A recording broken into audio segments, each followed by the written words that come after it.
two of a kind, and they wanna borrow some of your day to talk into your ear holes about midi-chlorians and roller coasters. Those two things are unrelated, but so are they. They're unrelated at birth, like most people who aren't related. Unrelated at birth, but they're brothers in a brotherly way.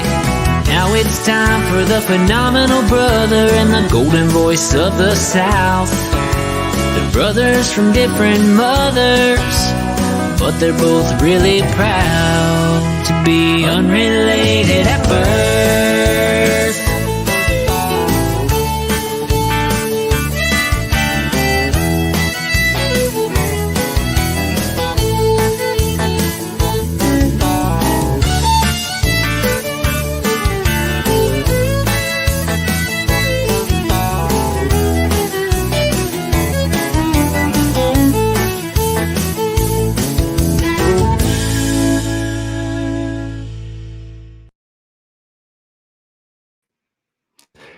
You know, this whole time we're sitting here dancing to our song. Yes.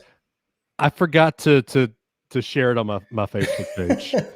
I tell you what, that's going to be the Patreon. If we get to a certain number, we're going to start releasing our dances that we do while the song is playing during the intro. That might scare people away. I'll be honest. You know what? It might. It actually might. Yes. One of my cameras doing its weird blurry thing again. Well, you'll notice you're a little. You have nothing behind you. I'm moving some stuff around. It's not a big deal. Oh, okay. It's just one picture that used to be here that's not there anymore. No, just moving a few things around. And the show is officially official.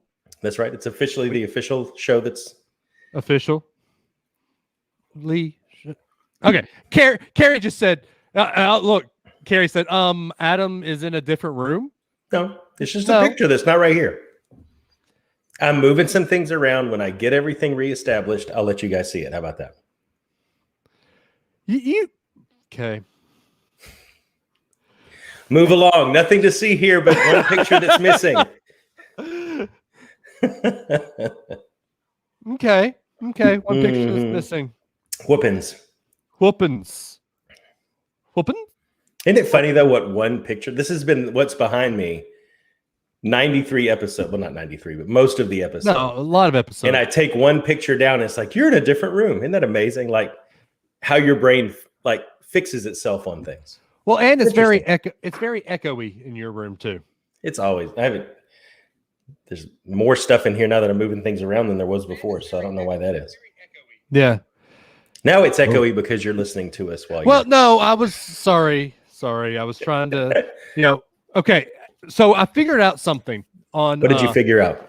So for those that have just got the Facebook user and then the icon that hadn't showed their picture or anything like that. Yeah. All you have to do is accept StreamYard to post it. Let me try to fix my camera. You're talking anyway. There we go. Now it's clear. Jeffrey Martin says he still recognizes the door, Adam. Thank you, Jeffrey. The door appreciates that. Yes. The door's like, I'm still here. And the wall's like, I'm still here too.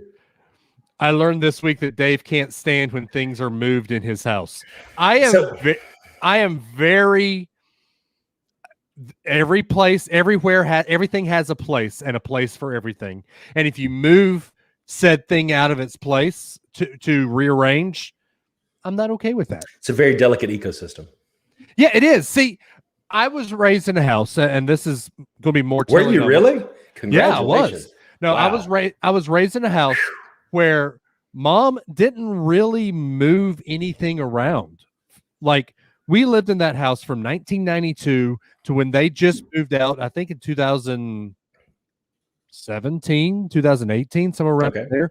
And very few things were moved. Like the same pictures that were on the wall when we moved in 1992 were there originally. Wow. So when you took them down, you saw the original paint color instead of the sun faded paint color because they were Yep. And I'm turning the Braves game off because I turned it on and we were up 3-0 and we just gave up a 3-run home run.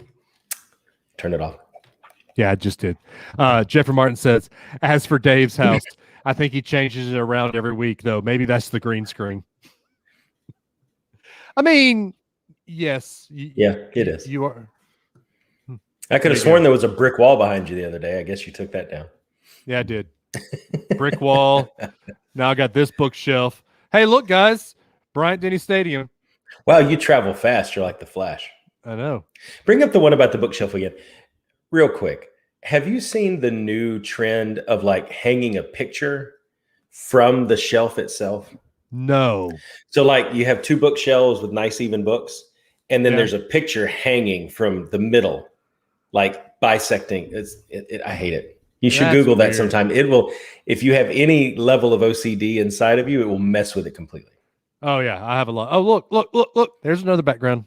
Oh nice. I'll go back to this one though. Okay. Yeah. Oh, Carrie says, wasn't there a bookshelf behind you too as well? A long time ago. See, look at Carrie. Carrie remembers things. Carrie's like Pepperidge Farm. He remembers. A long, long time ago, Carrie can still remember. About the bookshelf behind Adam. About the bookshelf behind the phenomenal brother.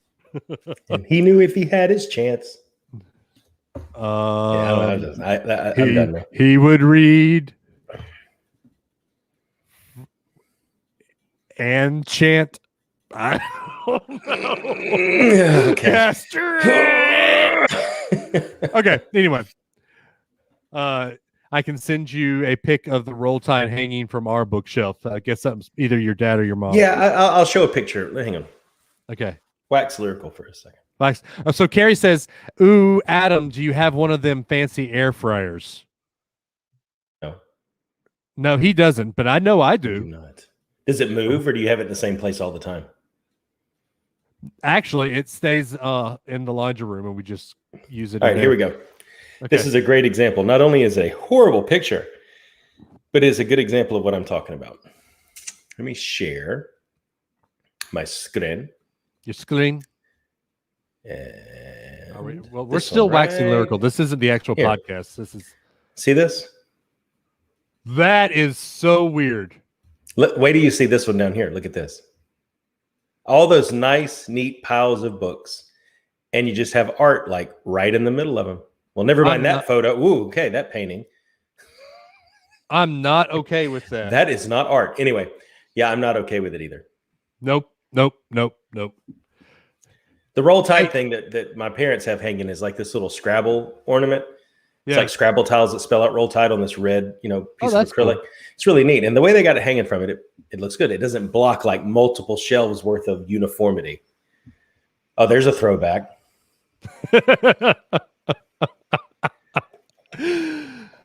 Oh, where were we again? I love it. Okay, it was that one. There you go. Yeah. So, Carrie says you need to try. You don't have an air fryer, but maybe sometime when I come down, we'll bring one of our air fryers. Air fryer fried Oreos. So do you put them in batter and then air fry them? Yes, Carrie did it for us at one Friday night at our house, and then you sprinkle some powdered sugar over it. Wow. So how do you keep the batter from going everywhere? Carrie. Yeah, Carrie did it. I ate one. I'm actually trying to lose weight. Wait. He made air fried Oreos and you ate one. Just one. 1 dozen. No, just one. So I'm actually down 10 pounds. So good for you. We're going on a cruise at the end of August. Congratulations. My goal is to be at 250. Now, when you walk like this, the water doesn't slosh around in your head as much.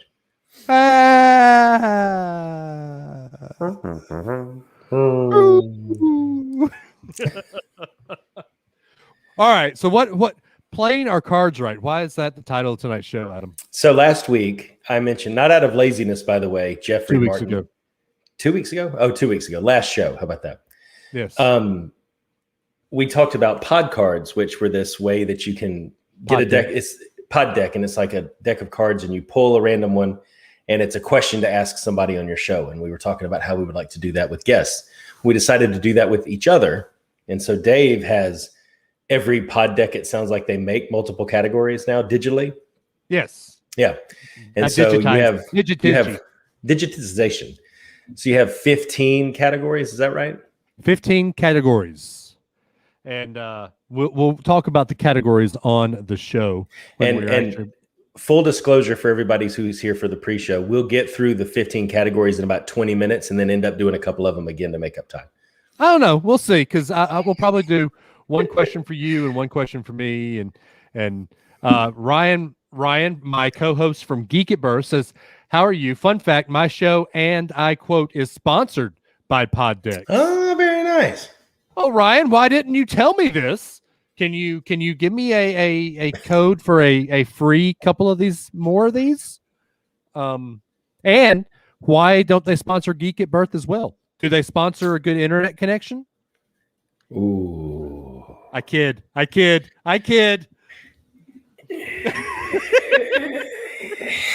So, okay. Ryan, I have to, you are not alone when it comes to the internet connection issue.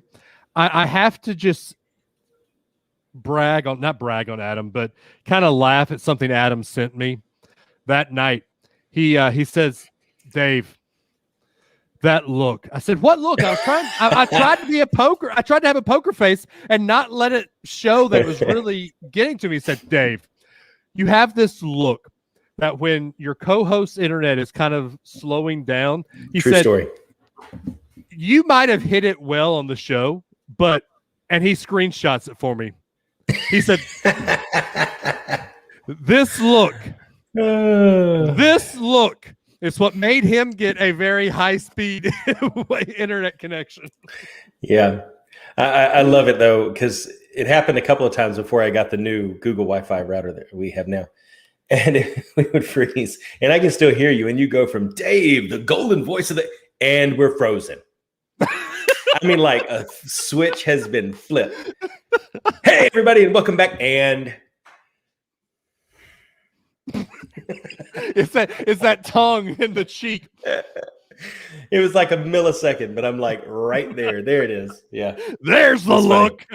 Look at this. What is my camera doing? Do you have a flying past you or something? Whoa. You have Big Dave. I don't know where he ran off to, but hey, I'm here.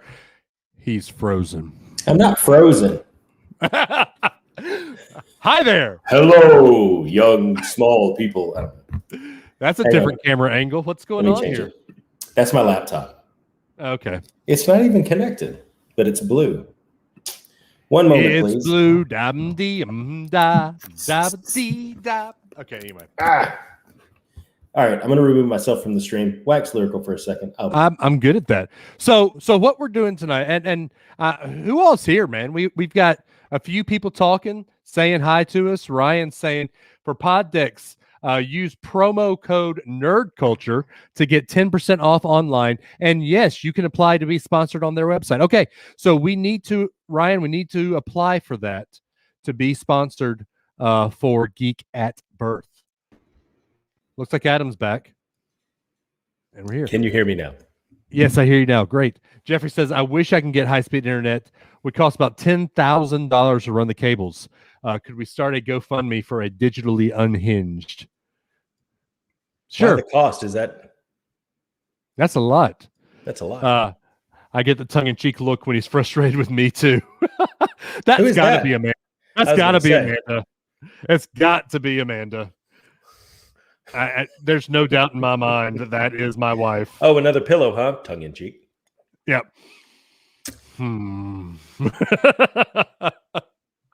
Vance says, "I'm here also. I'm here, but also.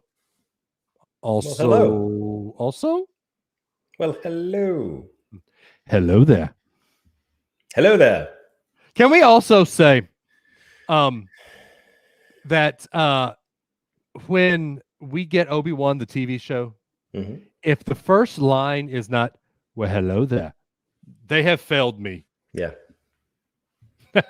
Ryan, hello, Amanda. How are you? How many pillows do you own now? I actually got a Funko Pop in the mail today.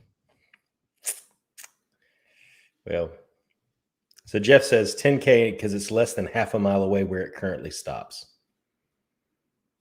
And then Carrie asked, does Jeffrey live at the bottom of the ocean? It would actually be easier for him to get high-speed internet at the bottom of the ocean because of that cable. The cable that connects the continents runs. Who lives in a pineapple under a sea? Jeffrey Martin. Okay. Anyway, we're doing Who needs pod some deck. Wi-Fi because he's a dial-up speed. Jeffrey Martin. Are you ready, kids? If high-speed internet be something you wish. Jeffrey Martin.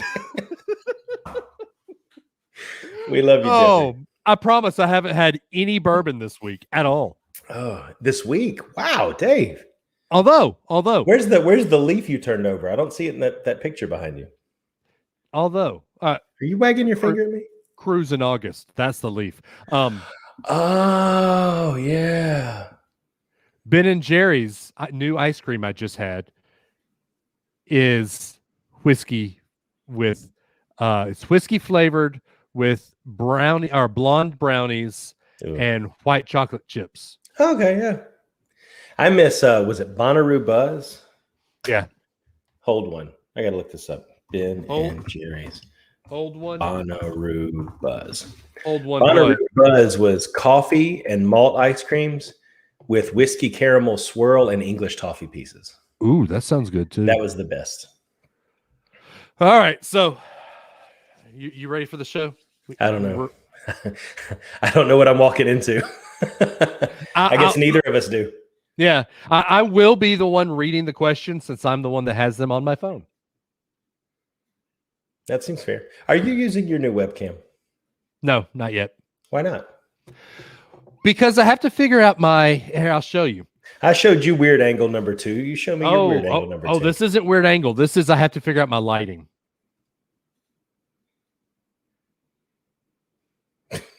Right. Glow. You look like the guy from Twilight. Yeah, I've got to figure out my lighting with this new webcam. The new webcam is great. It gives you. I don't know if I'd call that great. Well, it's actually a 4K, so it actually gets better light, like pulls in more light. Sure. So I have to figure out how to light behind me. But for some reason, it sees your shirt as green. Here, Yeah. adjust. Go into the settings. Hang on, wait. Let's look at this. Well, we got to show to See you in 4K. We have a minute. Come on. Amanda and I spent a good long time in here trying to figure this out. Well, I'm going to make you open a ticket through a call center first, but adjust your green screen sensitivity. Okay. I want to see what happens. There you go. It's got a smudge on it, dude. Wipe it off. No, don't wipe it with your finger. You might as well lick it. Oh my gosh. You're like a child. I'm like a child. See, that got rid of like the weirdness. Now adjust your settings a little bit more. It was dialed in. Come on. Look, I have a rag. Oh, you're getting the actual squinky. Ding. Ooh, actually, that does look a little bit See? better. Now adjust your green screen settings a little bit more. Nope, the other way. Almost. See? Ooh. Now, Well, you're not gonna roll all the way back to the green screen. You move. See, Yeah, you but can't move. You can't move, Dave. but I don't. But okay. Actually, that doesn't. Amanda, if we spend an hour down there and the problem was fingerprints, I'm going to scream. I mean, I'm Honey? just saying. I think the problem was fingerprints. This view is the new camera. I love you. What's that sound? Amanda. Yeah. I can't believe this. Oh my gosh. Hey, the camera. Look at that. I am in 4K. Oh, sorry. Okay. Anyway, so you are you ready? I don't know what I'm supposed to say after that. I assume that's a wrestling thing. It is. Okay. Amanda. Oh, this is going to be a fun show. All right, here we go. Man, this is a good camera. See? I'm impressed. All right. 3, 2, 1. David. Sorry.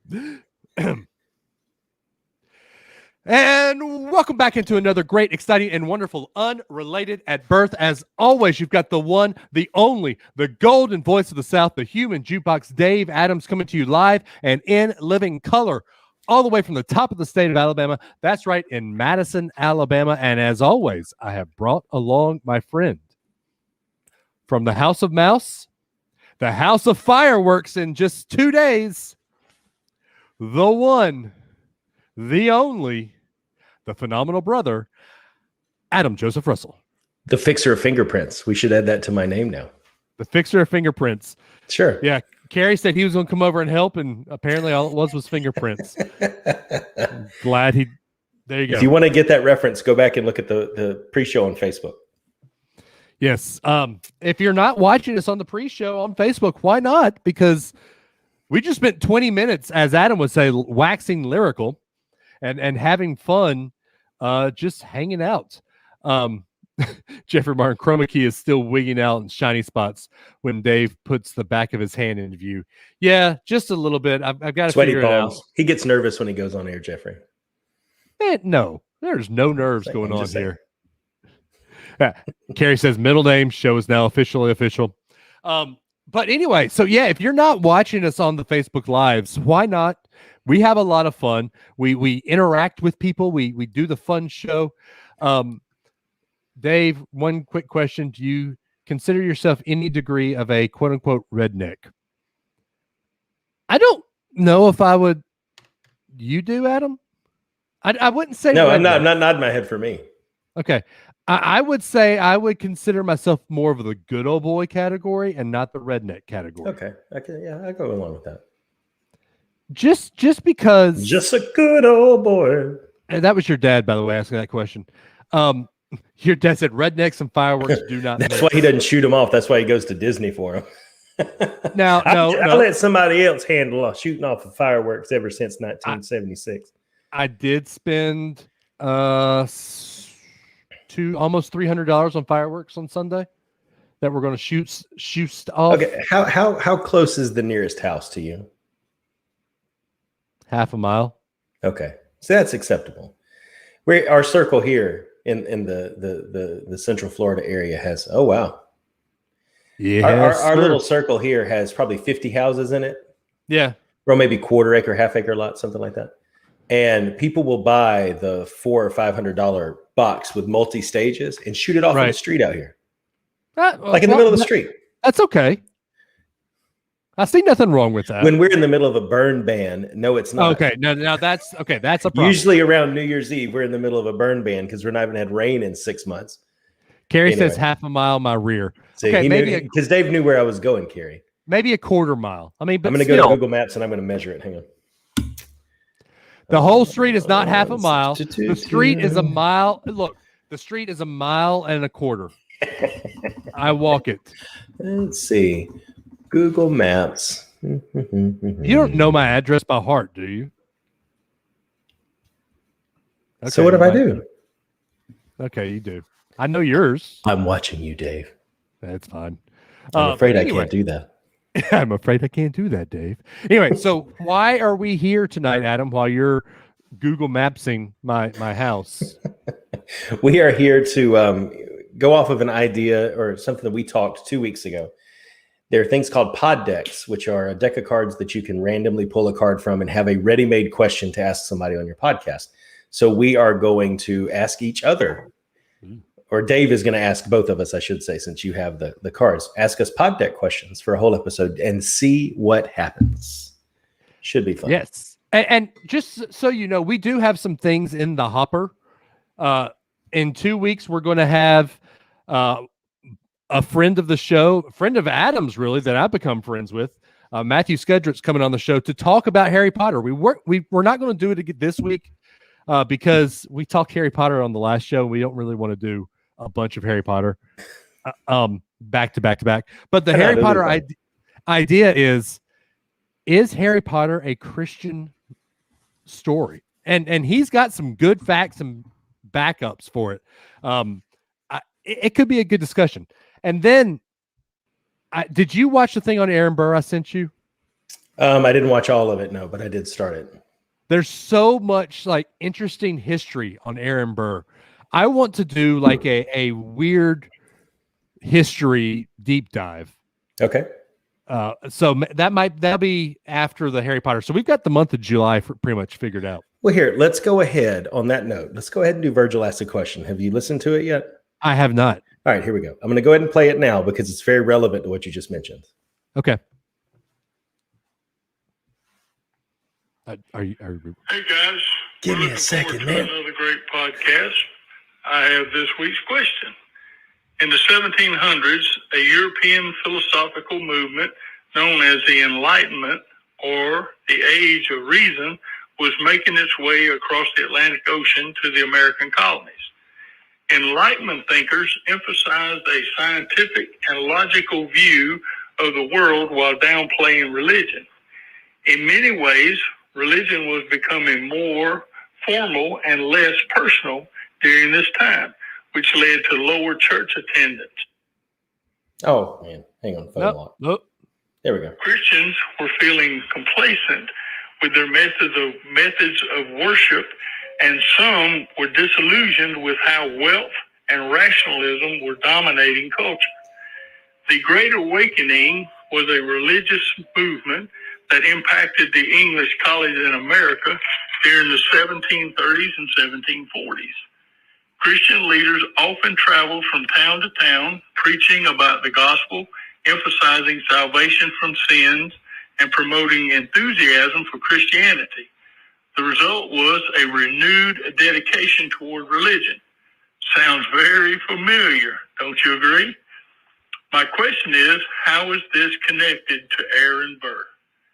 Thanks, guys. Looking forward to the podcast. My grandfather was a fire and brimstone preacher.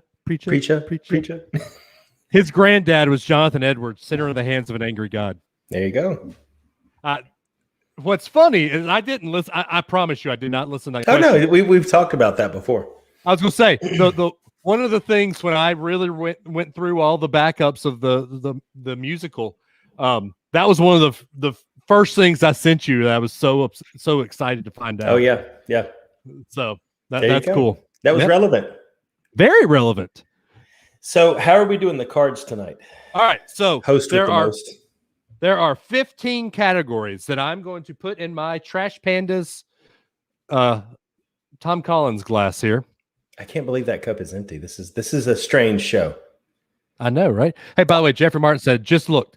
It's the same price he's currently paying for the same speed, $50 for 12 megabits per second. Yeah, for Earthlink. Yep. All right, so here we go. There are 15 categories that I'm going to put in this little cup and go from there. Dads, which is something fun about your father, not something fun about your father. Okay. Yeah. Superheroes. So like DC, Marvel, questions about superheroes. What the frick? Just random questions. Film. How dare you? Kind of like how rude, probably. I don't know. Dare you, sir? Hypothetical questions. Imagine all of these are going to be hypothetical questions, but okay. Probably. Foodie. Theory. Video games. Video games? Video games. Oh, thank you. Sorry. Travel. Movie night. Movie night. Baseball. The baseball be very, very good to me, Hein. Philosophy. Things that make you go, Hi-ho. Hi-ho. Kermit the Frog here. Hello. Would you rather? Yes, I would. Ice-breaking questions. And my favorite, wrestling. That'll be a short one for me. All right. I'm shaking. As we speak. I'm reaching in to choose a category. Okay, hang on. We got to hear the paper rustling. Get it up to the mic. There we go. The first With your see-through category hand. is what the frick. All right. Get this one out of the way. Ooh. All right.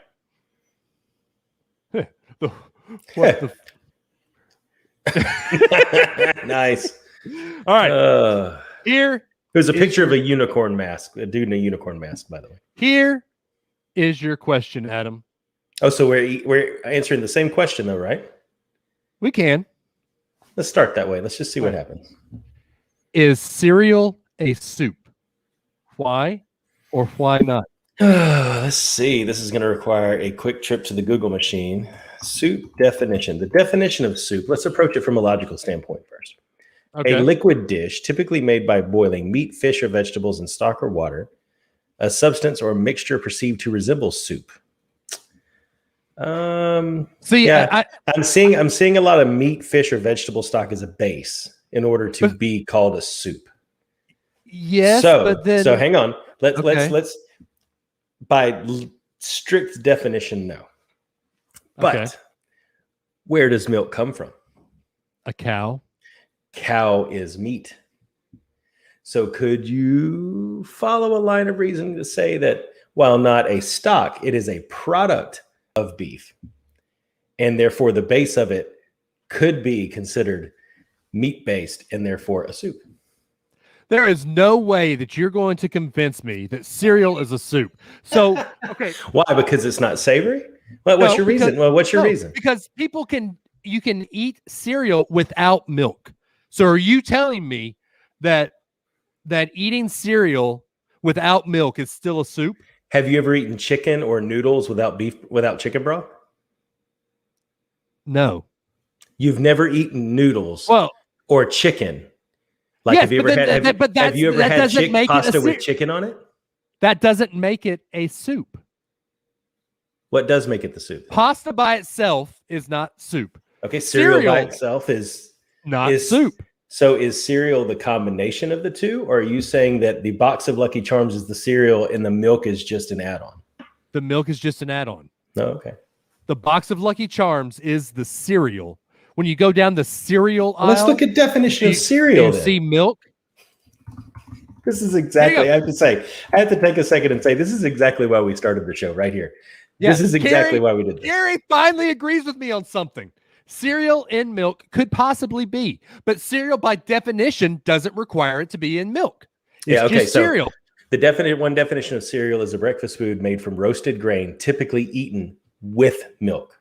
Typically, so that milk is a garnish. Exactly. So vis-a-vis, cereal is not soup. I can go along with you on that. I'm having fun already. This is great. Did we do one more question in WTF? Let's do one more, yeah. I think we can do two per. I'm kind of scared, but go ahead. Have you ever eaten a whole tube of Pringles by yourself? Yes, I have.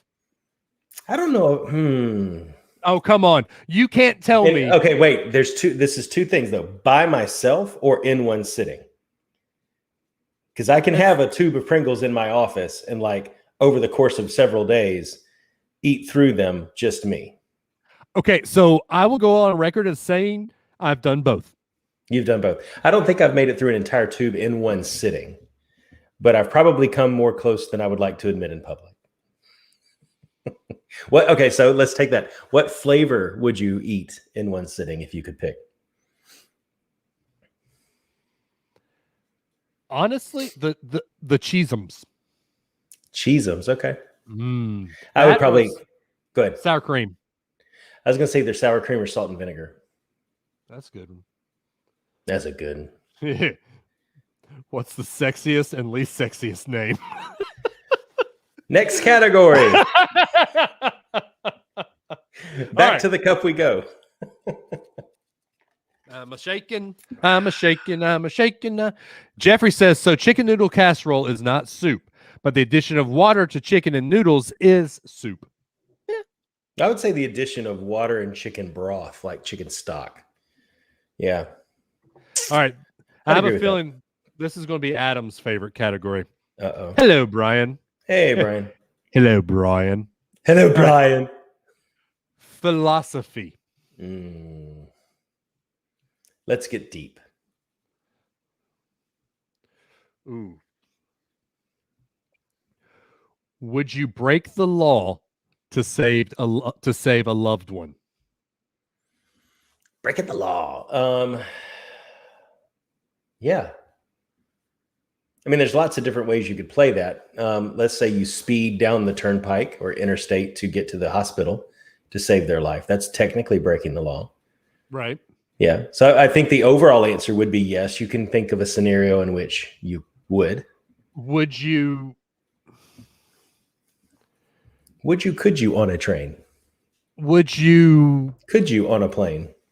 Take someone's life to save? And see, okay, so this is an interesting one, and this is and that's why this is philosophy. Yeah. Right. So I'm reading the sequel to John Grisham's A Time to Kill. It's called A Time for Mercy. Yep. And A Time to Kill, kind of goes through a revenge killing, and now this one, A Time for Mercy, it kind of does the same thing. Yeah. I have never, and I hope to never be put in a place to where I would want to kill somebody to save Ellie or Harper or Amanda, and I hope to never do that. Sure.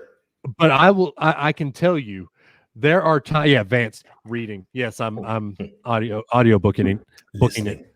But I would, if I had to just pull a trigger of a gun to make sure my kids are safe and my wife is safe, I don't know if I'd think twice. Yeah.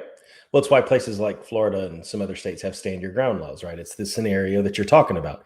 If someone busts up in here and I'm standing between them and my family and they have evil intent, they're going to be in the losing end of that equation 100 times out of 100, But if it to save a loved one, yes. I think if you start going down the path of just purely benefiting a loved one, I think you could probably make it a lot harder to justify. Right. But saving a loved one, I mean, if it means some thug's life versus Ellie, Harper, or Amanda's life, you better believe it.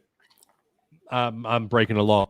Jeffrey makes a good point. Depends on the law being broken. Would you go as far as they do in the Saw movies? I haven't seen any of those, so I can't say. I think we're kind of going there. Okay. Ooh, here's a good one. If you were guaranteed the correct answer to one question, what would you ask?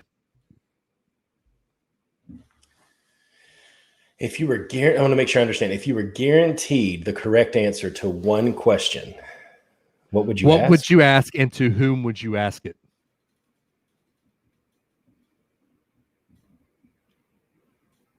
So if they had to tell you the truth. Right. Man, I don't know. What do you think? I have to noodle on this one a little bit. It seems like you have something. I see that gleam in your eye. I was going to say, as a history guy, I would like to go to the President of the United States and say, show me the conspiracy theory book. Show me. Yeah, but see, then the problem with that is the question you're asking him, show me the book. He would show you the book, and then you don't get to read it. Yeah. So Kerry is kind of along my same. Was JFK really killed by his Secret Service? So you would pick a specific conspiracy theory and speak to that one. Okay. Yeah. I would.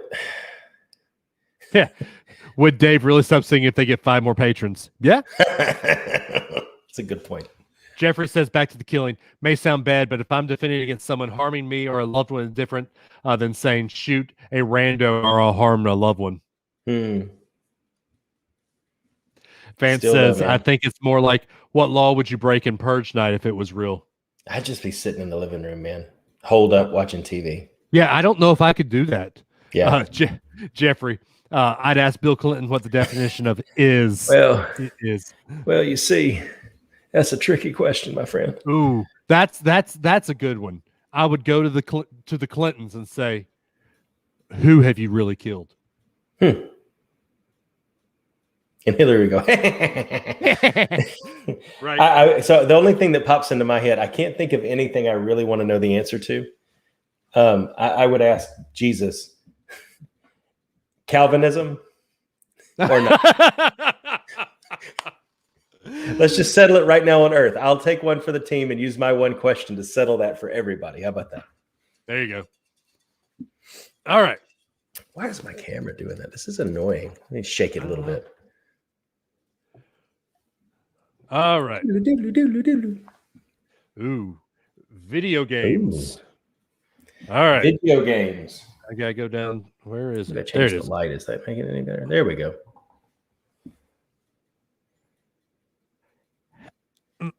How many video games do you currently have in your streaming library? How many video games do you have in your streaming library? Like, how many have you downloaded from Xbox? Not that many, but honestly, because they're so big now that I can't fit that many. Oh, I've got an extra hard drive. Yeah, I've got the old Xbox One with 500 gig. My PlayStation's the same way. I would say probably 10. I was going to say 10 or 11 right there. Yeah, that I actively play. Yeah. 2. Fall Guys. I don't even really play anything on the Xbox anymore that much. I know you're never on anymore. I know. What the crap? I don't know what happened. I finally get an Xbox where we can play, and you're never on. I know. I'm sorry. All right. Well, that one wasn't near as fun. Growing up, did Monopoly cause fights in your house? Oh, no, not fights. Although I never tried to trade with my dad. Never tried to trade with my dad. Why? He will not trade anything you might possibly need. So he wouldn't do it. Even if it's the one property that does him no benefit and he's still going to lose, he would not trade you. But Monopoly didn't cause fights. No, we enjoyed it. Okay, here's one. Okay. Have you ever beaten the original Super Mario Brothers for NES? Yes. Multiple times, both with and without warp. I don't know if I've beaten the original one. I've beaten Super Mario Brothers 3, but not the original. I've beaten all 3 of them. Yeah. Oh, dude, Mario 2 sucked. Oh, Mario 2 was great. It was so different. It was horrible. 3 is the best, though. Oh, hands down. Okay, video games wasn't. Were my hands up? I'm sorry. Yeah, no. What? Were my hands up? I'm sorry. Oh, no. What are you talking about? You said hands down. I was just like, oh, my hands were. Sorry. Oh, sorry. Bad joke. Yeah, video games wasn't near as fun. Yeah. Come on. Give me a good one. What we got? Oh, dads. Oh, here's one. Hang on. Vance says, who is your see, these guys are coming up with better questions, I think, than some of the cards are. Who is your default Mario Kart driver? It's been so long since I played Mario Kart. I always went with Koopa. I was Yoshi on the old school. Yeah. New school, because me and the kids played a lot on the Switch, is Metal Mario. That's Mario? My guy. It's like silver. Huh. Yeah. The correct answer is Peach. Nope. No, sorry. Only in Mario Brothers 2 because she could float. Right? So. All right. This is called That's My Dad. Why should we only celebrate our dads on Father's Day? This deck includes a variety of questions that will have your guests or co-hosts reminiscing about their fathers and thinking about what makes him special. Oh. All right. Here we go. Drum roll. What is something interesting you found out about your dad's childhood? I got one. I got 2, actually. Something interesting that I found out. Tom Adams, who is the most prim and proper man that I know, had long hair in the 70s. Like down here, long hair. Okay. And so he plays saxophone, tenor and bari sax. He played for the circus when it came through town. How about that? So those are my 2 cool. So we're saying childhood up through teenage years, like right. Okay, yeah. I'll add to that. My dad had long hair too. Your father had long hair. He had long hair. He sure did. Huh. He sure did. Go ahead. Jeffrey says he went to a one-room schoolhouse with his 11 brothers and sisters. Wow. That's interesting. That is really Yeah, my dad was on a construction site one time and almost had his finger torn off. Really? Completely crushed it. They lowered something onto it, his ring finger. And he's got several pins and things like that. Interesting. See? Yeah. That is interesting. With his long hair. With his long hair. Amanda just commented on that. I think everybody's father had long hair in the 70s. Oh, here we go. What is your favorite? And this is you and I, not. What is your favorite color? Sorry. Blue. No, green. What is your favorite dad joke? My favorite dad joke. You can probably think of one on the spot. You're usually the one sending them to me. My favorite dad joke is probably, why do golfers wear 2 pair of pants? In case they get a hole in one. Yeah. That's probably my favorite. I think mine is actually one that I heard this weekend, and I got you pretty bad on it. Yeah, you did. I have to admit. There was a long line at a Lego store this weekend, and apparently all this commotion, they were just standing around waiting around the block. Yeah. Adam thought it was a real thing. I was like, I want to see pictures, and Dave's like, dude, they were lined up for blocks. I'm like, yeah, and I want to see pictures. I want to see what that looked like. He's like, no, dude. Like, Legos, blocks. Legos, get it? That was Carrie that actually sent me that joke. Oh, Carrie. Props, man. Yeah. See, Amanda says, Carrie, you're going to let him take credit for that. I gave the credit where credit was due. Well, I'm gonna go back with Carrie on this. You failed at that one, Dave. I'm sorry. I did. But on a scale of Amazon to DHL, you were somewhere around the Postal Service on delivery there. So yeah. All right. Movie night. All right. This is all about cows. Put your podcast in the limelight with these questions all about watching movies. You'll definitely want to have some popcorn on hand for this deck. Oh, shoot. I didn't make any popcorn. I know. But continue anyway. If you could watch any movie tonight, what would it be? Any movie at all tonight. Any movie at all. Jeffrey Martin. Dave knows what I watched last night. Hunt for Red October. I know what you watched last summer. I would probably say, I just watched The Rocketeer recently, so not that one. I would say Moneyball. I like that movie. It makes me happy. They do data stuff. That is a good movie. Yeah. If I could watch any movie at all, it would probably be Major League 2. Just as such a quotable movie. You having the my boys? No, my bush. Jobu, you drank Jobu's rum. Either Major League 1, Major League 2, or I would say maybe Rocky 1. Just because it hits you in the feels. Yeah. What is that? That was Aiden. Oh, that sounded like a grown man. Right. Tell me about it. Dude. Tell me about it. Okay, here's a good one. Which 3 movies have the most awesome soundtrack? I'm going to go one classical, and that's going to be Jurassic Park. Okay. So you got one John Williams in there. I'm going to go one nostalgic and throw out Back to the Future. Okay.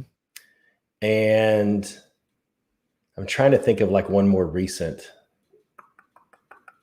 You give a couple of yours while I think about the more recent. Star Wars. Yeah. I'm going to say, I'll go. I got to say Back to the Future too, just because it's got really good 80s music in it. Yeah. Anything with Huey Lewis, I'm all about. And then let's see. This is going to be such a cop-out. But Crimson Tide. Okay. That Hans Zimmer, Sure.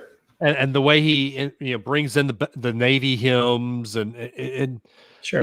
they do have that cool part. This might be the president's Navy, but this is my ship. Yeah. Anything less than perfect, that singing sensation will be my boot up your butt. Yeah. Release them, Mr. Cobb. This is a very fine ship. My fine ship, sir. From a very fine state. Mighty fine state, sir. And what do we say? Go Bama! Roll Tide! I'm actually going to throw out, instead of doing more recent, I'm going to throw out a more family-friendly type movie. Okay. And my kids are really into it right now, so I'm going to pick this one. I'm going to say Willy Wonka. Really? Yeah. Really enjoy singing that right now with the kids. They're really into that soundtrack right now. So I'm going to throw out Willy Wonka too. Jeffrey says, back in college, almost all my music collection consisted of movie soundtracks. I'll tell you, man, I get in this mood every now and then when it's John Williams and Hans Zimmer and Danny Elfman most of the time, just sitting and listening to music. I figured you for like a Mamma Mia kind of guy. Yeah, no. Carrie says Moana because it's Lin-Manuel Miranda. He also says Forrest Gump is the best soundtrack, hands down. In terms of a compilation one of like classic stuff, yeah. Yeah. That's fair. He also says a Goofy movie is a good one. And Jeffrey says Hunt for Red October has an awesome soundtrack. Singing in the Rain. Yeah, it's not a bad one. All right. Singing in the rain. Sorry, I'm trying to get the lighting right so my camera will focus again. We've done our movies. All right, here we go. Here we go. Next round. Man, we've only done 5 rounds so far. We have 15. You thought we were going to go through this quickly. Well, we're also doing 2 or 3 questions apiece, so I think we went a little. Would you rather? No, definitely not. Okay. So this one. Oh, boy. This is going to be hard to read. Would you rather accidentally laugh super loud at a funeral or fart while giving a speech at a wedding?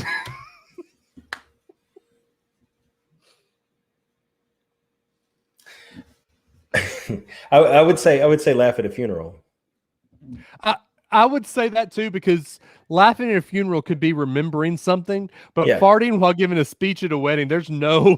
That's lunch. I mean, there is no. Yeah, there's no way to cover that up. You could play it off of, I just remembered something that Meemaw said. Yeah. You could play that off. Yeah. Let's see. Here you go. Would you rather? Yeah. Lick every inanimate object you see, or be licked by every living thing you see? Well, considering that I only see one living thing, and that's you, pardon me while I make a laugh around my office real quick.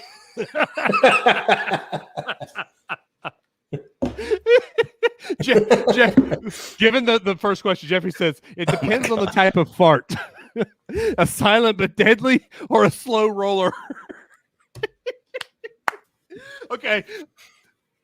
I think when you read the question, I think we all had a very specific image of what it was in our head. I think we know which option we're rolling with there. Can we just do a would you rather the whole show? Would you rather eat a whole bag of marshmallows or a whole jar of peanut butter at once? Jar of peanut butter. I hate marshmallows. Really? Oh, I hate out of the bag marshmallows. Ugh. By themselves, I hate them. Okay, here's one that'll. Now you roast them, make s'mores, put them in hot chocolate. They have a purpose, but by themselves. Ugh. Here's one that will get some discussion going because I know we got some Illinois people. We got some Chicago people. Illinois. Deep dish or thin crust pizza? I say thin crust, but if you do choose deep dish, the sauce goes on the crust first, not last. Okay. No. I don't want this sauce on top. No, dude, no. that Chicago deep dish any day. Oh, Give me that good Chicago deep dish. thank you. Any Deep day. dish is just lasagna. Wow, me a Jeffrey crispy Martin crust. from Illinois See, says thin crust. see, I'm shocked. I love it. Give me that Giordano's. I don't like sauce on pizza anyway, so Okay. All right. Here we go. okay. All We're right. getting away from Would You Rather, even though it's the best category we've done so far. It's a potpourri. We have to sample all of it. Icebreakers. Jam-packed with lighthearted getting to know you. Getting to know you. Getting to know all about you. Okay.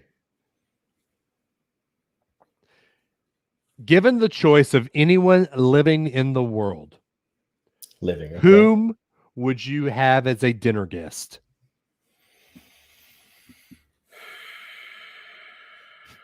Amanda says, I'll never eat at Giordano's again. Bravo. Given the choice of anyone living in the world, who would you have as a dinner guest? Wow, that's a.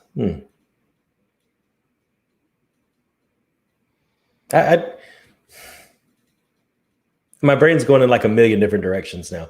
Yep. I would probably say no. See, I'm going down the list. Sorry. You give something. See, I have to think, man. I'm a processor. I know you've already got an answer. Come on. Yeah, John Piper. Just because I would love to pick his brain. For those that don't know, John Piper is a very famous Calvinist preacher who I just found out recently is Baptist. So We claim him. my whole childhood is ruined. No, just kidding. Even us Baptists that are 4-point Calvinists claim him. I would probably say Malcolm Gladwell. Who's that? He's one of my favorite authors, and the books that he writes are always just. He's got one that I just picked up today called is it the Bomber Mafia? I can't remember exactly what the title is, but he has a podcast where he'll analyze an event in history and tell the story about the people around it. Oh, that's and cool. Pick it apart as in, what if this person felt differently or this person did something different? What would have that's happened? right. That's right up my alley. And this book that I just picked up is all about the bombing of Hiroshima and Nagasaki. And what if the people around it did not go the way that they would have? What would have happened? Could it have been spared? Malcolm and would it Gladwell? Malcolm Gladwell, yeah. Okay. Yeah, he's got The Tipping Point, Blink, What the Dog Saw, lots of good books. I would probably say him because some of that stuff is just fascinating. Okay. Ooh, that's a good one. There you go. Let's throw another wrench in there. 20th century, alive or dead? Anybody that was alive in 1900 to now? I got mine. Go ahead. Walt Disney. Yeah. Just because I would love to pick his brain. Yeah. I would say, see, Vance brings up Alton Brown. And I'm starting to think like down the foodie path, Yeah. I would probably say Walt too, That's a really, I don't know how you can say anybody, but if you limit it to that specific time frame. Right. All Okay. right. Yeah. Here you go. Easy one. What is your theme song? It's my theme song. My theme song, Unrelated at birth.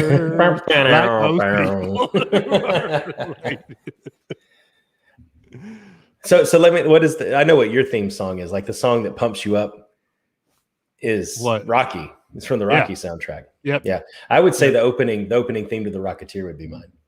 That's a good one. Yeah. Yeah. It's funny. Amanda said Alton Brown is nice. She's actually had interaction with him. Oh, cool. Yeah. All right. Icebreakers are done. We've broken that ice. The ice is broken. All right, here we go. Here we go. Foodie. So Foodie. that's funny. We were just talking about food, and now we got foodie. Are you ready to bring home the bacon with a bread and butter interview? Spice things up with these foodie questions that are sure to open up any interview guest. What is the spiciest food you've ever eaten? The spiciest food I have ever eaten was probably it was a Carolina Reaper hot sauce at Tijuana Flats. They had one on the bar and it had the highest rating, and it literally didn't taste like anything. Like it kind of almost tasted like the plastic thing it had been stored in. But it literally, like, that ruined that meal for me. And I can't say that about many spicy things because I like spicy food, but it ruined that meal. Vance, I don't know where this came from. I always imagine Turkey in the Straw plays in Dave's head continuously. What? Why? Wow. I mean, are you saying that because of Steamboat Willie? And then 3 or 4 beats. So Dave's basically, Dave, you're basically a walking ice cream truck. See, now the sad thing about it is now it is going to play in your head constantly. I know. Vance, where did that come from? Oh, Turkey in the Straw. I'm scared to ask what song Vance think plays in my head all day. Yeah. Ooh. Oh, theme song. That's my thing. Okay. Yeah. What's the spiciest food I've ever eaten? Was that stupid gummy bear your son fed me. That was a ghost pepper gummy. Yeah. Yeah. Yeah. Although you have to admit, I sat there and I took it. You did. And I didn't drink milk for a couple minutes afterwards. And yep. Whoo. Second to that, though, is after we got back from this last trip to Disney, when we went to Sanaa, now I'm loving Indian food. We found this Indian food place here in town that we ordered DoorDash from. And I ordered the butter chicken, and it says, "Oh, what's your spice level?" Whenever I do wings, I always do hot wings. So it's like, okay, I'll choose hot. Oh, I could barely taste that chicken. Oh, I bet. I bet. Okay.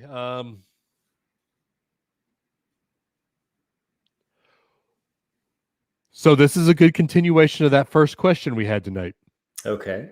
What is your favorite breakfast cereal? Is it different than what it was when you were a kid? I'm boring, man. My favorite breakfast cereal, like as a guilty pleasure, is probably Lucky Charms. What I enjoy eating every day and probably could eat every day and never get tired of it is Honey Nut Cheerios. Yeah. Just boring. Okay, we're very similar. Growing up, mine was Fruity Pebbles. Okay.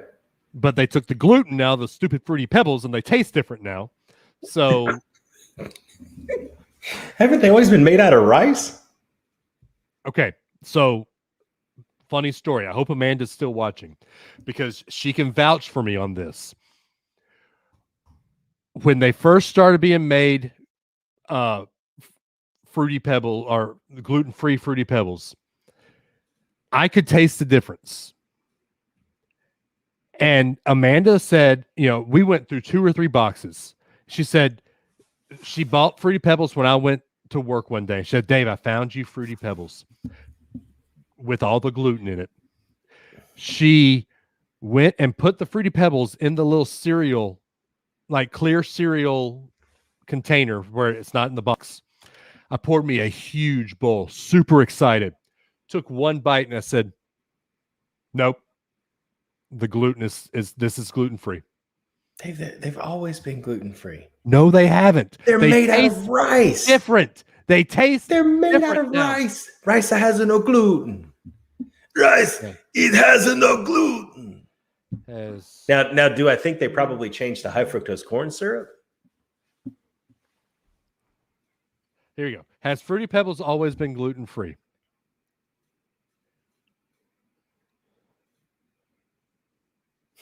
Here you go. As for the sugar content, the new cereals will have 9 grams instead of the current 11 grams. See, that's what happened. They changed the sugar on you. Yeah, that's what it was. Yeah. Okay. Yeah. It was the sugar So content. you go get But 2 now- grams. Go measure out 2 grams of sugar. Dump it in there and see if it makes a difference. Yeah. But now my favorite is Lucky Charms. Mm-hmm. Amanda says They have okay. Post Pebbles. The Pebbles cereal under Post Consumer brand has always been a safe choice for celiacs. These cereals are rice-based and free of all gluten-containing ingredients. Amanda, back me up here, though. I could tell a difference from what you said was gluten-free. Dave's palate was trained to 11 grams of sugar. I'm serious. It probably does make a difference. It probably does taste different. Nothing tastes the same as it used to. No, it doesn't. Have you seen the cereal bars they've made out of Lucky Charms? Yes, they do not taste the same. I still think they're good, but they're not. They're not good. crunchy. They're not crunchy, but they're good. Dad, come with the Mets beat the Braves. Look at my Google tab. Soup definition. Definition of cereal. Movie with best soundtrack. The Bomber Mafia. Fruity Pebbles gluten. This has been a great show. Yeah. All right. This is the How Dare You How dare you? category. Now I have to find it. Oh, here we go. Remember truth or dare. Answer Yes. truthfully or else. Make it a drinking game or just find out things you never wanted to know about your co-host. Well, real quick, Vance said, I love gluten-free labels on corn, rice, and meat products. My favorite is the gluten-free on the Orville Redenbacher popcorn. Yeah. Amanda says, someone talk us out of getting a cat. Nope. Highly encourage it. You're talking about getting a cat? Yeah. Yeah. Do I it. don't know if this category is good for us. Oh. What is the meanest thing that you have ever done? The meanest thing that I have ever done that wasn't out of self-defense? Yes. Do you remember, this was my freshman year, so you weren't there yet. In Patey, there was a dude. The very first, when you came onto our wing, it was the very first room on the right, and his name was Adam too. And he made a spider web out of like twine from his ceiling. Like he took a clothespin or a push pin, tied a knot, and started with one string and interwove this spider web. Right. And so we were messing around and everybody was being dumb and messing with some people. And so we snuck into his room and cut one of the strings. Oh, dude. Well, everybody was messing with everybody. Right. And everybody was kind of like, oh, pranks all around. And he was not happy. No. So, yeah. So I don't know if this could be the meanest thing I've ever done. It's up there. Ellie was 4 and she was playing in snow, and I said, hey, let's go throw snowballs. I pelted her in the face. I was going to say, I can see. You heard the whoosh coming off of it when it left my hand. Yeah. This tells you how I can be sometimes. Sometimes I don't think, and I know that's shocking to this whole show, but we went down to the beach with some friends a couple years ago, and we were at my parents'. Is it bad that I'm laughing at that? No. Well, she's fine now, right? Yeah. We were down at my parents' and condo, and their 6-year-old, she's a lot older now. Their 6-year-old went out on the patio, and I shut the patio and locked it. Wow. And she sat there and just like knocked on the window. I just waved back. Nice. Hi. Yeah. She started crying. Is there any more detail about that last comment on the feed? Yeah. Amanda, I need some more detail about that. If you want to come downstairs and talk to us about this on the show. So she catfished someone before catfishing was a thing. Where's Neve? Can we get Neve on the phone real fast? Yeah. I need some more information about this, honey. I know you're upstairs watching us right now. if you want to just, walk your beautiful self back down here and tell me, she says no. If you just want to, Dave's over there. If you just want to walk your beautiful self. Dave, do you have issue with children? No, so I think like a child sometimes, even though I'm an old person. I have that scene. No offense. I hope you don't take any offense. Oh, dude. I have that scene from Dumb and Dumber where he just smacks her and he's like, yeah. Oh, there's no offense taken. Oh, we have one that just popped out. Oh, good. It was meant to be. Travel. If you could go to one place in the world, what would it be? Right. Got the travel bug? Find out where and what is on your guest bucket list. Let's see. If you could travel back to a specific moment in time, what era? Is it era or a specific like time? Said moment in time. Which era would you choose? Are you Googling? No, I was looking up something different. I would an era.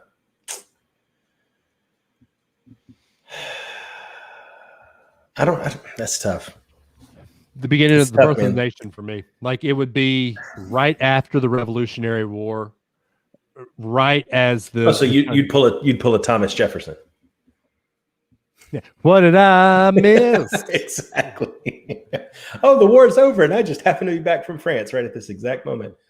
France. I would agree with that. Carrie says the 1920s, the Roaring 20s. Yeah. You know what? I'm gonna be straight up honest. Okay. I used to always say that I would like to go back to like the 40s with some of the big band music and the dance club. Like it was just a different culture back then. Until we were having this conversation at work one time, and there were probably 4 or 5 of us in a group talking about the same thing. And I said that, and one of my African American colleagues said, "Yeah, that's probably the last period of time that I would ever pick." Yeah. And I don't know that it kind of shifted my perspective, because I don't know that I would want to go back, because I would notice that type of thing too. Right. You know what I mean? I would probably, if I had to pick one era, I would pick, like, aside from any plagues that were going around, like the Renaissance. Like when Leonardo da Vinci and Michelangelo painting the Sistine Chapel, like seeing that type of thing. Yeah, because the Revolutionary War. You can walk into Epcot and see it anytime you want to. That's true. After you wait for 30 minutes. No, but the Revolutionary War still is close enough to feel very real, especially to us, because we know the story so well. Right. But history that far back doesn't even feel real. It doesn't even feel real, you know? Yeah. So that's why I would pick something that far back. That's true. Jeffrey Martin says the Old West. Vance says feudal Japan. Oh. Wow. Interesting. Where is the furthest you have traveled by car? By car. And it just doesn't have to be you driving. You traveled by car. Can we include church vans? Yeah. The furthest I've ever traveled by car was from Alabama to Indiana, Ohio, and Kentucky. We went on I didn't say it's the farthest I've traveled by car, dude. Okay. You don't get to make a value judgment on whether or not that's an acceptable distance, David. No, but we went on a church youth choir tour through several churches. One of them, we started with the one that our youth pastor at that time had started at, and then went to several places. We went to Kings Island and Indianapolis. It was cool, but that was the furthest for me. So being part of the $1 Million Band, I've been on a lot of bus trips. We did Tuscaloosa to Miami. Okay. On a bus. But the furthest I've been by car, we drove from Huntsville to DC. Wow. That was pretty far. Wow. Yeah. Yeah. I'd say that or the Miami trip. Yeah. By car, I think the furthest west I ever went by car was to Branson. Branson, Missouri. With Blair and her parents, but that was from Mississippi, so it was already pretty far over there. Yeah. All right. Next one. Next. Oh, this is my category. We got the wrestling, y'all. Wrestling. All right. See how this goes. I hereby move that we add a category, catfishing, to the cup. Yes. And make Amanda come down here. And the question is, do you know anybody who has ever catfished somebody, and what is their story? Anyway, sorry, Amanda. What is your favorite and least favorite wrestling era? Hey, Carrie, are you available for a phone call? Because I don't think Adam will be able to help you. Hey. I can help you with this one. Okay. I think, personally, that the Hulkamania era, it was my favorite. We've talked about the toys and the clothes and the little Hulkamania like workout set, and all that kind of stuff. Yeah. I followed it a little bit in college with the NWO and all of that. And it was probably once The Rock and Stone Cold Steve Austin and a lot of those guys started phasing out. That's when I really just kind of lost any and all interest in it. So I would say the more recent stuff is my least favorite era overall. Amanda says her favorite was the COVID era where they worked on every night. Wow. I mean, that's valid. It's her opinion. It's valid. All right. I am going to phone a friend because Carrie is like the wrestling guy, and I'm going to let him answer too. So are you ready for this?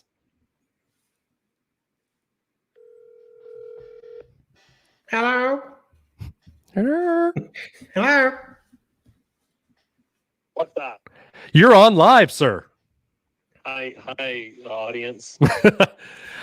So what is your favorite and least favorite wrestling era of all time, sir? Least favorite, we'll start with that. Would have been, and to kind of touch on what Adam said a minute ago, kind of that ruthless aggression era.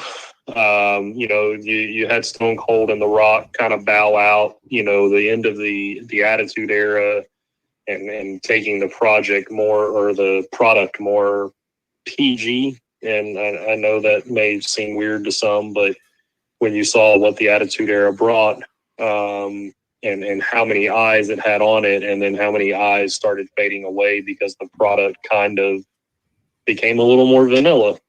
And so I would say that ruthless aggression, but more so the start of the ruthless aggression era. So like the John Cena slapping Kurt Angle in the face era. Yeah, and I mean, and here's where I lost it, right? Is because not that, and not to say that I never thought it was real, because as a small child, I definitely thought it was real. But even as a, someone who understood the biz, quote unquote, having a guy like Brock Lesnar out there's just no reality to anybody beating this guy up. Yeah. And that was my whole thing with that era was, watching a guy like Kurt Angle, who, not to knock him, he's an Olympic gold medalist with a broken freaking neck. But, little guys, Jeff Hardy and Rey Mysterio beating up a guy like Brock Lesnar, it was to me just enough for me to say I'm not interested in it anymore. Yeah. Yeah. 1B would be the current era because Vince has lost so much touch with the product. But we got AEW now. Right. Nice. My favorite, I think everybody's go-to would be the Attitude Era, but man, I really enjoyed the early 90s, like 1990 to about 94, and not so much the Hulk Hogan Ultimate Warrior part of it, but just all the characters. Give me Papa Shango, give me Doink the Clown, give me the Repo Man, like all these whimsical, just crazy off-the-wall characters. Like, I love to go back and watch Royal Rumbles from the early 90s because you would have 30 guys with just crazy gimmicks about them come in. You would have one guy who's a Repo Man, And the next guy that comes in is a Viking from the 1700s. Yeah. Hey, real quick. I love Hold him that. closer. That was my go-to.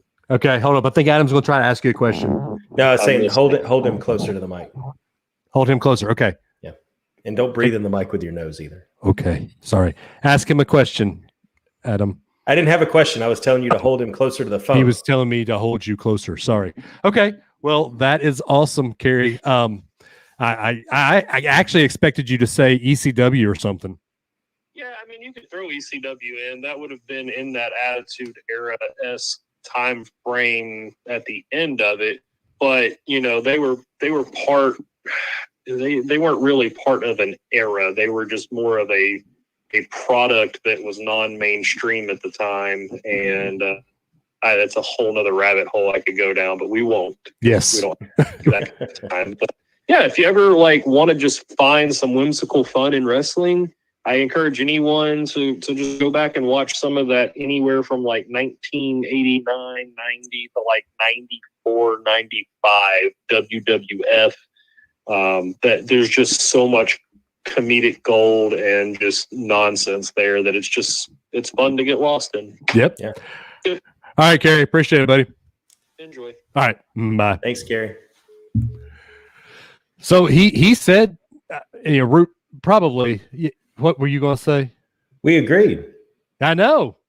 The Attitude Era was my favorite, just because I grew up in that. Watched NWO, watched DX. Jeffrey said, "What was y'all's favorite live at event in person moment?" I don't know if did you ever go to any wrestling events live? I did not. Okay, so my favorite one was actually here in Huntsville at a SmackDown. It was when Stone Cold was the GM of Raw, and Chris Jericho and him were having their little back and forth. They drank a beer at the end, and they were just having a good old time. And Jericho just slapped Stone Cold on the back, just trying to be buddy with him. Stone Cold looked at him, and then all of a sudden, Stone Cold stunned him. Wow. I just thought that was cool. Yeah. So, all right, there's our wrestling talk for the day. It was fun. That was better than you expected, wasn't it? It was good. Yeah. All right. This is called Film Buff. Film Buff. Do you watch movies like it's your job? This one is full of opinion-based questions about specific movies and directors. Name 5 movies that you think everyone should see in their life and why. Man, 5. Saving Private Ryan, because it fully shows what your grandparents and great-grandparents went through. Yeah.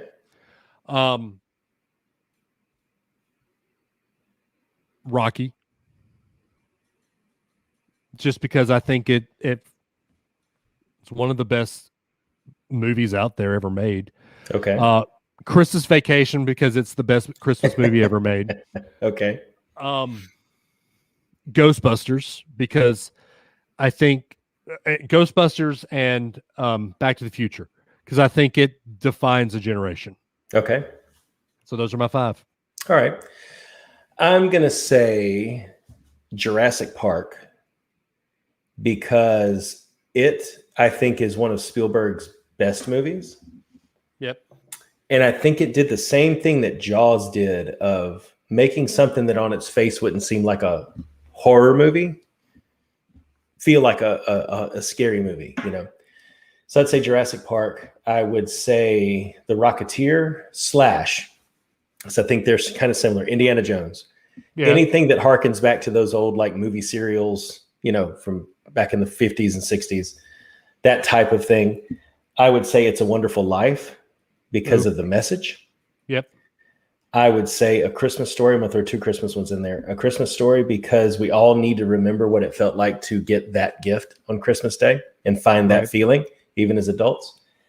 You lost that love feeling. You never close your eyes anymore when you open gifts. Anyway, that's 4. That means I need to come up with a 5th one. All right, a long time ago, when the Great Movie Ride was still around, I made it it was back when Netflix only delivered discs. Right. I made it a mission to watch every single movie from the Great Movie Ride. And I still haven't completed it to this day, but one of the movies that I enjoyed that I never thought in a million years I would enjoy was Footlight Parade. Okay. So I would say that one. Okay. It is, you go into it thinking it's going to be one thing and it ends up being something completely different. And it was actually really, really enjoyable. And it harkens back to what that overproduced musical numbers and stuff like that was, which are now gone from movies completely. Yeah. Okay, here we go. Jeffrey Martin. Hunt for Red October, of course, he says that. Back to the Future, Abbott and Costello Meet Frankenstein, The Love Bug, and Phantoms. Okay. I think this is your dad. Willy Wonka, Miracle on 34th, the original, any Indiana Jones, A Christmas Story, and It's a Wonderful Life. Okay. All right, so I'm going to do some rapid fire from this movie category. Ready? Let's do it. Back to the Future or E.T.? Back to the Future. E.T. was a good movie, but not great. Better love story, Titanic or Notebook? The Notebook. The Notebook. The end will get you. The end will get you every time. Yeah, well, and in Titanic, it's not a love story. She lets the dude freaking sink, even though he could have. Yeah, but she'll never forget him. But she went and did all the things they talked about, Dave. But he could have survived. Spit like a man. He could have survived on the door. Thanks, James Cameron. When the Blair Witch Project first came out, did you believe it was a true story? No, I didn't even see it when it first came out. Rocky or Fight Club? I've never seen Fight Club, so I'm going to have to say Rocky. Okay. All right, there you go. Yeah. And that's my clock, everybody. Again. At the tone, the time is 11 p.m. Eastern. All right. Hypotheticals. Jeffrey says that he would see Ricky. Yo, Adrian, I did it. Ricky.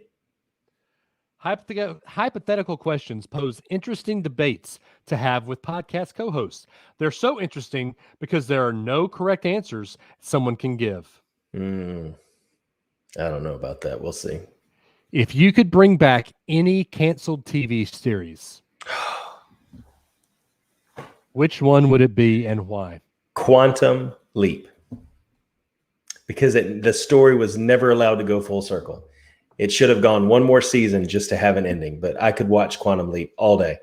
And you think Home Improvement, you've got some out there like that actually the arc kind of went, or at least it fizzled out. They went too much with it, but Quantum Leap never got the ending it deserved. So on that same vein, I'm going with one that's actually very modern that you agree with was a good show. Mm-hmm. Timeless. Timeless wasn't bad. It didn't get the ending it deserved. No. Timeless has a soft spot in my heart because I watched it at the NBC Media Center. Yeah, we did that and got the free gift cards. Yep. Good Jeffrey times. says Dukes of Hazzard. Your dad. Oh. I don't know who that is. Says Jericho. I don't think that would be your dad, is it? I don't know. It just says Facebook user. Yeah. What do you wish grew on trees? What do I wish grew Real quick, on Jeffrey trees? Martin says Home Improvement got its ending on Last Man Standing. Yeah. Totally agree. Yep, absolutely. What do I wish grew on trees? Money.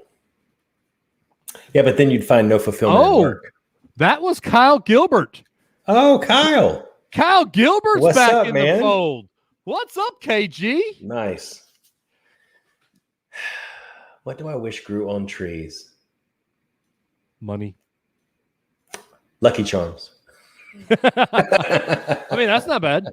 I mean, I wish that common sense grew on trees. Yeah, that's a good one. That's a good one. I wish annual DVC points grew on trees. Let me just upgrade right here. Pluck, pluck, pluck. Yep. Yep. You can choose anyone in the world to become friends with. Who do you choose? Anyone in the world to become friends with. Honestly, like, are we talking like best friends? Like you actually, if we're talking best friends to the point where you get like some kind of like benefit of knowing them, I would say Right. Elon Musk, because I want a Tesla and Hands launch me into down. space. Hands down.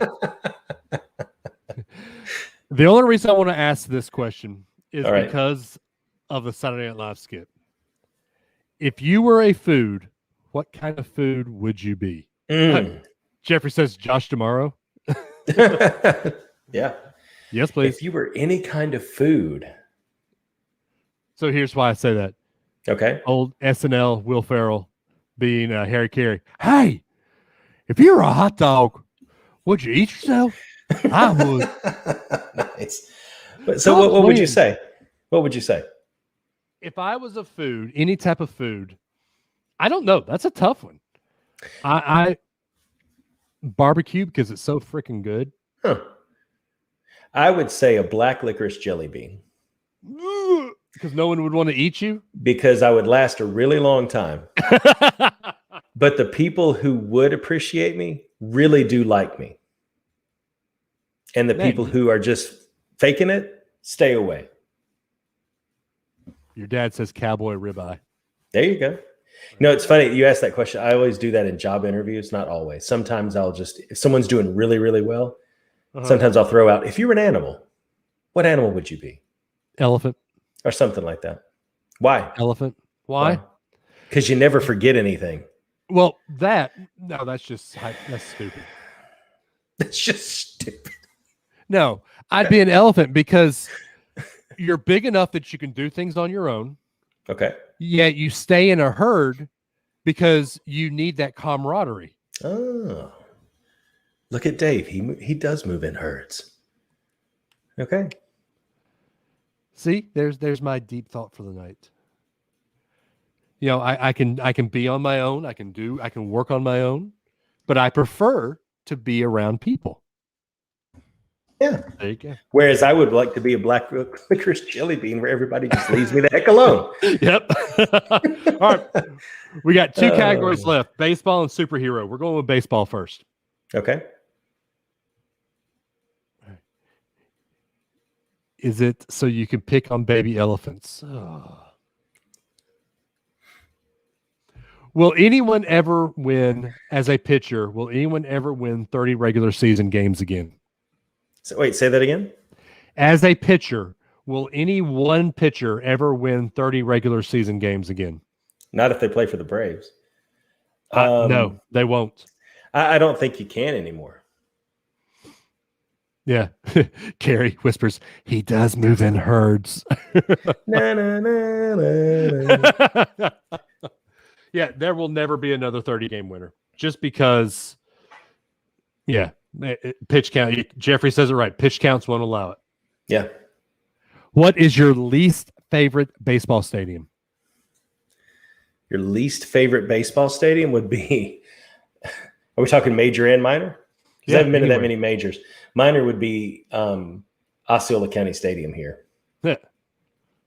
It'd be the one they had here. Favorite though is Trop, the Trop. Not because it's a great baseball stadium, but because you can watch baseball in the AC. I was going to say that's a horrible stadium. My least favorite is actually an old one, Fulton County. I'm glad that place got blown up. I liked Fulton County Stadium. Oh, it was horrible. Well, It was the most uncomfortable place to sit. the whole stadium. Yes, it was horrible. So since Jeffrey Martin said that I'm have deep thoughts like Jack Handy, I looked up some deep thoughts by Jack Handy, and here's one that's good for you. Ready? Yep. If I was being executed by injection, I'd clean up my cell really neat, and then when they came to get me, I'd say, "Injection? I thought you said inspection," and then they'd probably feel really bad and let me off. Oh man. I have a feeling we're going to have the same answer for this one. Who is the most underrated baseball player of all time? The most underrated baseball player of all time. You think Dale Murphy?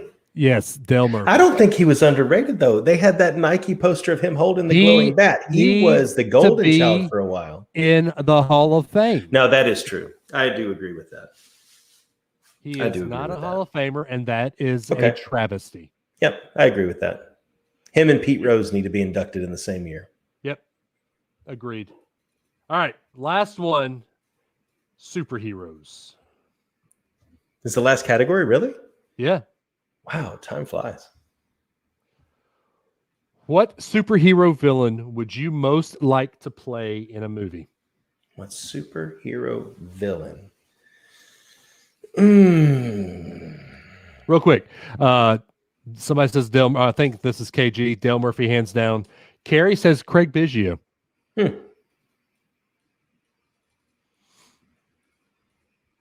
Anyway, superhero villain I can see most that. like to play. Superhero villain. All right, I'm going through now. Let's see. DC, Marvel. I've got mine. Go ahead. Riddler.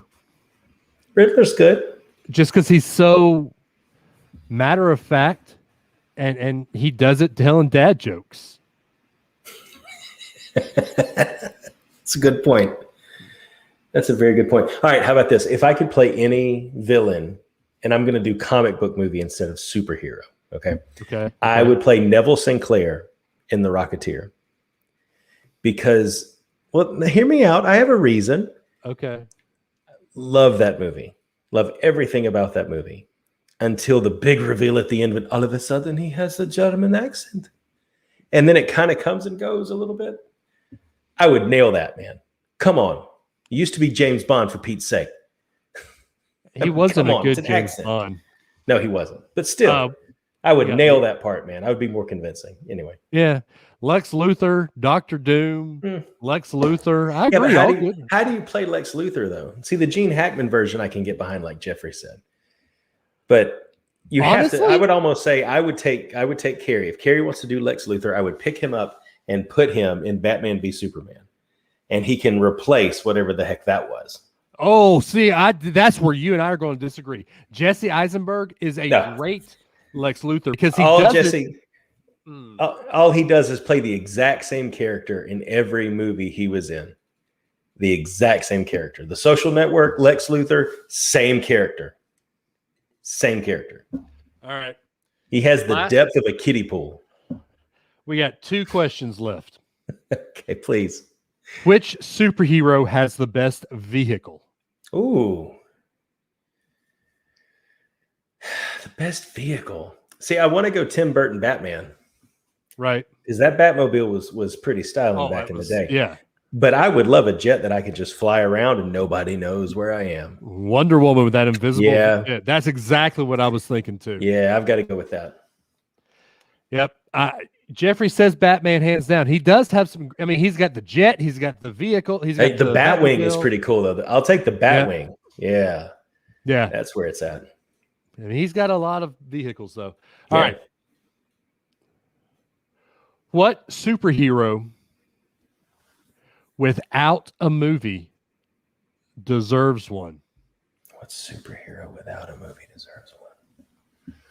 That hasn't been in a movie at all, or hasn't had their own standalone movie? That hasn't had their own standalone movie. And I will caveat this when I tell you my pick. Man, I don't see. I have to go back and think now on who has and who hasn't had a movie. Go ahead and give your answer while I process. So here's my caveated pick. Because I think Green Lantern deserves a good movie. Because that whatever Ryan that Reynolds. was, Ryan Reynolds was not a good one. Yeah. But I think he deserves a good, he's probably one of the best superheroes out there. And he deserves a good movie. Sure. Mine is going to be rectified very soon. The answer I would give would be The Flash. He's had a movie though. He hasn't. Well, that's true. I mean, if you count that, I mean, it's the same caveat as the Green Lantern, you know? Right. Carrie wins. Gambit. Oh yeah, I could see Gambit. That would be cool. Yeah. Yep. Yeah. Any of the X-Men that haven't been featured yet like that would be cool. The X-Men really need to be redone because I used to love the X-Men back in the day. KG says Incredible Hulk needs a Mark Ruffalo movie. Vance Cope, the Wonder Twins deserve their own movie. Wonder Twins unite in the form of a movie. Your dad says original Green Lantern was his superhero when he was a kid. Yeah. That's cool. Hang on. Let's see. Trying to pull up a list of who hasn't had a movie. Hang on. Okay. Let's get an informed answer to this. 1 second. Let's see. And yes, Jeffrey, Channing Tatum was supposed to do Gambit at one time. I really, really wished that had happened. Yeah. Yeah, I'm going to stick with what I said. I think our answers are solid on that one, looking at this list. So, yeah. Yep.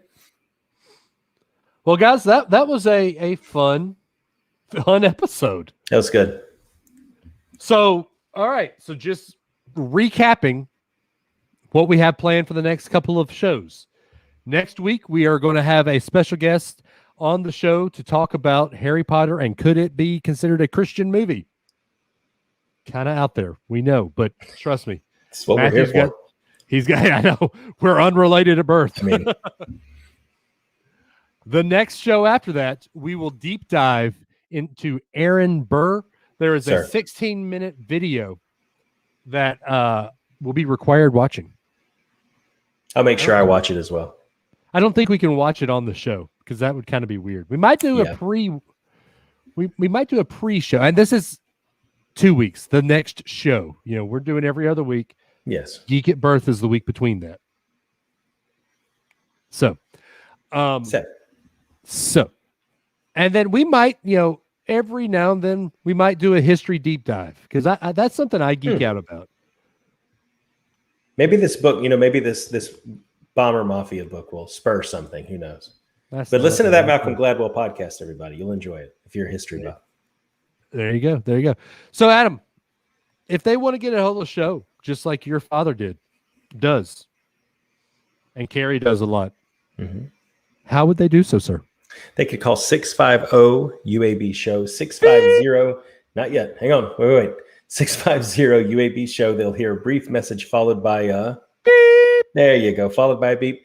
Leave a message. Anything you want to talk about, geek out about, questions, hot takes, anything. We will play it on the show every single time after we receive it. Sometimes even in the middle of the show, we'll receive one and play it.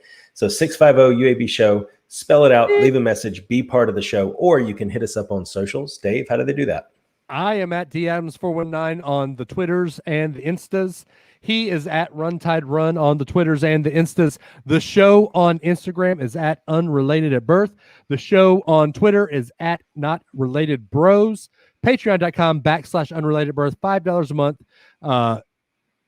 Yeah, I won't. If we get 5 more, I won't sing for a whole 3 months. 3 months. 5 more. 5 more for 3 months. 5 for 3. 5, 4, 3, and then 2, 1. 2, 1. Yeah. Anyway, so also Facebook.com/Unrelated at Birth. Find the Facebook group Unrelated at Birth listener group. We have a lot of fun in there. Just anyway, guys, you spent almost 2 hours with us so far. Just this turned out to be a better episode than I thought it would be. Yeah, this was good. We had a ton of fun. We found out Amanda, my wife, catfished somebody. That was worth it alone. I will need some of that story. Carrie said, believe it's on the YouTubes for the Gambit short. Yeah. The Gambit short. I'll have to look for that. Anyway, guys, I say it every time we get together, and it blows this truly blows my mind every time we hang out, that there are people who want to spend time just listening to what Adam and I say. I appreciate it. We can't thank you guys enough, guys and gals enough, for hanging out with us. What's sorry?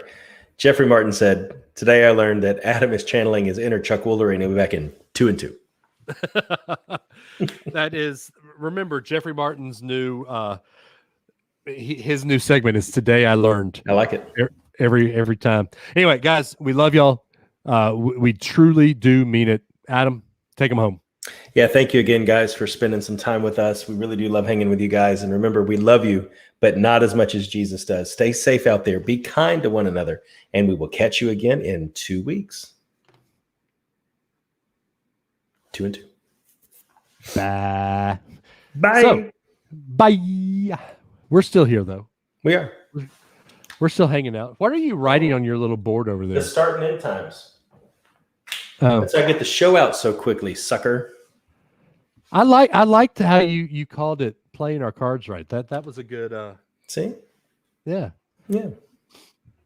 He's saying Jeffrey says I'm really starting to hate autocorrect and predictive text. Adam is channel king.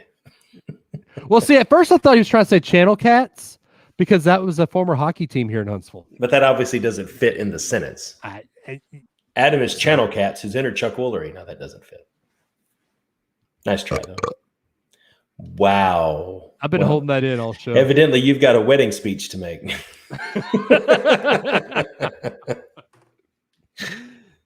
Yeah. Oh, man. So, yes. In 2 days, remember what I told y'all? My moment, I know the pandemic is over. One shining moment. What? Oh, yeah, when fireworks are back. Reach out and find your happily ever after. Fireworks come back in 2 days, y'all. What is going on with your video? What do you mean? Like it's spazzing out, or it was for a second there. Oh, it was just me. I'm doing my Okay. best Max Headroom impression. Yeah. Oh, Jeffrey, both fireworks or Both? Casey's reopening? Both? Yeah. I mean, there's only one other thing that I need reopened now. What's that? The Disney dining plan. In good time. I know, All but in good time. I'll bide my time. I need that back soon. You need it. Well, okay, for my family, that is something that You we need it. enjoy. Oh, Jeffrey says a nighttime parade, but we didn't have a nighttime parade before COVID times either. So, Yeah, it is time for that, though. yes, there's a video, and I need to find it because this video is what hooked me on Disney. Let me see if I can find it. It was on Amanda's. She posts on Instagram so much. What song's in your head right now, Dave? Reach out and find your happily ever after. Dang it, not Turkey in the Straw. No. I just want to check. Carrie says Boo to You is a nighttime parade. Okay, hold up now. That's a specialty nighttime parade. Yep. So, Wrong, sir. Wrong. you, sir, are wrong. Where is this video? Pardon me while I make the show. Like, get That's everything fine. ready. This is just us talking. Oh, here's a picture of Harper with Carrie. Hang on, let me pull up the thing. Oh, wow, That's Carrie. Is that That's Carrie cool. was the mascot? Yeah, Oh, that's cool. Carrie was the mascot for the Havoc. Nice. Where is this video?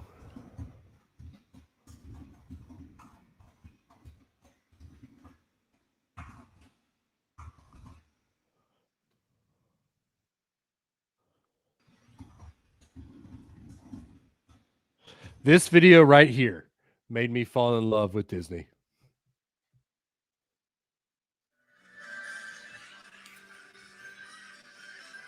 Oh.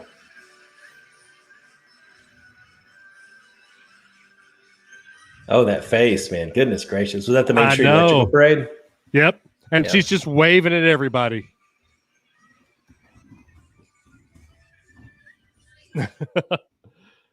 So Man, what's the song what's the name of the song they play in the Main Street Electrical Parade? Do you know? Okay, R2D2. That's not a name of a song. I don't know the name of it. Baroque Hoedown. Oh, That'll store that in your brain. That'll be a random trivia question you get asked at some point for money. okay. Baroque Hoedown. Baroque hoedown with an electrical feel. Exactly. Okay. I do wish that they would bring that one back. That was there was something magical about watching. Oh, I know. I love Main Street. Yeah. Yeah, Main Street Parade. I am excited to see the Main Street projections for the 50th. Yeah, that should be. Oh, shut up, Siri. That should be cool. Yeah. A lot of the projection stuff they've done, it's really neat. Have you seen the Christmas ones they do on like the Tower of Terror and stuff like that? Yeah. Yeah, those are really impressive. Yeah. It is going to be interesting. I mean, I know they do that type of stuff at Disneyland, but I think it fits more at Land than it normally would at World. Yeah, in a way. I am still a little apprehensive about how Happily Ever After was only here for like a year, and now we're getting a whole new firework parade, a fireworks show. Yeah, it'll be good though. Come on. Oh, I know it'll be great. Yeah, I'm excited, but Reach Out and Find Your Happily Ever After was pretty cool. What I wish they would do is bring Paint the Night over from California. Yeah, I think that was an impressive parade. Yeah. Did he say that? Oh yeah, I won't pay the night to come east. I agree. And he that was awesome. Vance says we need Spectrum Magic 2.0. Oh, Spectrum Magic, yeah, that was a good one. Yeah. I'll tell you what I if I'm sitting there October 1st on Main Street and the lights dim, we are now debuting our new fireworks show, and I hear wishes. I might freak out. Wishes. Dream a dream. Just that one fireworks shot. Yep. Carrie says, "Are you looking more forward to Magic Kingdom fireworks or Harmonious?" Harmonious. See that? Really? Yeah. Yeah, because Illuminations was never my favorite. Oh, I loved Illuminations. Once you get the story of what's being projected on the ball, it makes a lot more sense. Yeah. Jeffrey says, "Is Disney still the number 2 purchaser of fireworks in the U.S.?" Don't know. Who's number 1? It's a good question. The United States? It's the largest purchaser of fireworks in the United States.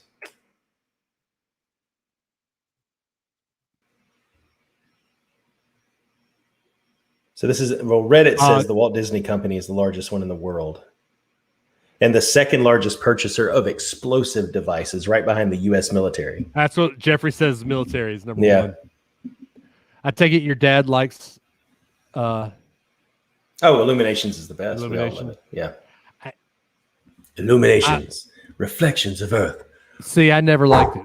I just never did for some reason. It's all good, man. To each their own. Yeah, I mean, to each their own. I'd rather sit on Main Street and you don't have to. Yeah, you don't have to love it. It just makes you lesser of a person. It's all good. Hey, everyone's entitled to their own opinions, even if they're wrong. Exactly. I mean, well, guys, it's getting late for Adam. It's 11:30 there. Yes, it is. He's got some stuff he's got to do soon. I'm tired, and I'm tired too. But I'm tired. I said I'm tired. All right, guys. Well, we will see y'all in 2 weeks. Next week, though, Geek at Birth. Don't forget. Same bat time, same bat channel. Fingers crossed for the internet connection, though. See y'all. Bye, everybody. I pushed the button. Go ahead, by all means.